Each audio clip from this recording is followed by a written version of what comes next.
इदरीस अला नबीना, उन्होंने एक दिन इल्तिजा की, मौला मैं तेरी जन्नत को देखना चाहता हूँ, बड़ा अपनी उम्मत को कहता हूँ जन्नत है, उसमें तुम जाओगे अगर ईमान ले आए तो मुझे भी तो दिखा, ताकि मुझे पहले यकीन कामिल हो, फिर मैं लोगों से भी बात करूं कि जन्नत में देख कर आया हूं, मुझे दिखा। खालिक ने फरमाया इदरीस अगर जन्नत देखनी है तो उस तक पहुंचने के लिए तुम्हें पहले मौत का जायका लेना पड़ेगा। ये हमारा कानून कुदरत है, मौत के बगैर कोई बंदा जन्नत में नहीं जा सकता। मौला ठीक है, तेरे लिए कौन सी मुश्किल बात है, पहले मुझे मौत का जायका दे दे, फिर जिंदा करके मुझे जन्नत दिखा देना। खालिक ने इजराइल को भेजा, जाओ मेरे नबी इदरीस की रूह को कब्ज करो, निकालो और फिर दोबारा डाल के उन्हें आसमानों पे ले आना। रूह निकाली गई, कानून कुदरत पूरा हुआ, जायका ले लिया, जान डाली गई।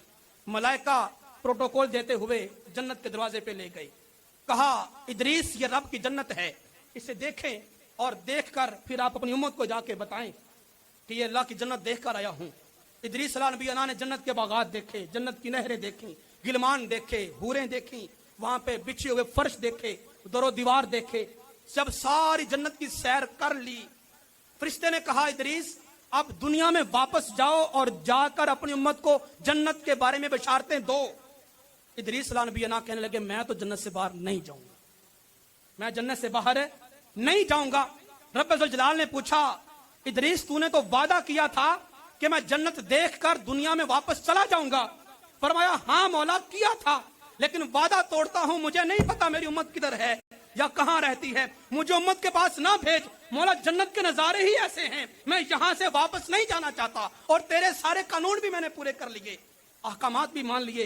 तो रब अज़्ज़ल जलाल ने फरमाया ठीक है इदरीस तू क़यामत तक जन्नत के अंदर ही रहेगा, तू क़यामत तक जन्नत के अंदर ही रहेगा। बात करने का मकसद ये, इदरीस अल्लाह के वो नबी जो जन्नत गए, जन्नत देखी तो उसी के होके रह गए, दुनिया भूल गए, दुनिया वाले भूल गए, अपनी उम्मत भूल गए, अपना मनसब और फरीजा भूल गए। कुर्बान जाए मोहम्मद मुस्तफा की जात पर। जन्नत तो ये खड़ी है, सातवें आसमान के साथ है, ये जन्नत है, अर्श के नीचे जन्नत है। अभी अर्श के 70,000 पर्दे और एक से दूसरे के माबैन 70,000 साल का फासला, फिर वो सिदरतुल मुंतहा का सफर से नीचे, फिर वो लामकान की ऊंचाइयां, जन्नत तो रास्ते में पड़ती है। इदरीस तो वहां गए तो वहीं के होके रह गए, मोहम्मद मुस्तफा गए रब अज़्ज़ल जलाल की बारगाह में, जन्नत से भी ऊपर चले गए और तमाम ऊंचाइयों को पार करके जन्नत के खालिक की आगोश रहमत में बैठे हैं। जन्नत तो एक नेमत है ना, जन्नत तो एक मकाम है, एक नेमत है, एक एजाज है, और मोहम्मद मुस्तफा उस नेमत नहीं, नेमत वाले की आगोश रहमत में बैठे हैं। वहां से आने का किसको दिल चाहेगा। रब अज़्ज़ल जलाल ने पूछा महबूब मेरे पास आए हो, मांगो क्या मांगते हो, मांगो क्या मांगते हो। तो अर्ज किया मौला उम्मत का सवाल तेरी बारगाह में रखता हूं। इदरीस जन्नत में जाके उम्मत भूल गए, मुस्तफा खुदा के आगोश में बैठ के उस उम्मत का सवाल कर रहे हैं।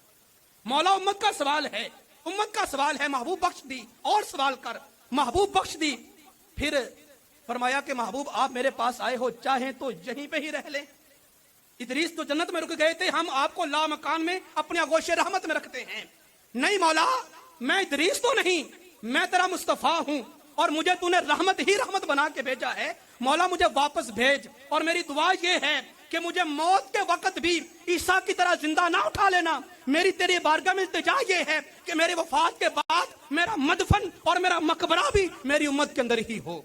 मौला मुझे जन्नत नहीं चाहिए, मुझे आसमान नहीं चाहिए, तेरी आगोश रहमत नहीं चाहिए। मौला मैं रहमत नबी हूं, मैं अपनी उम्मत के अंदर ही डेरा लगाना चाहता हूं।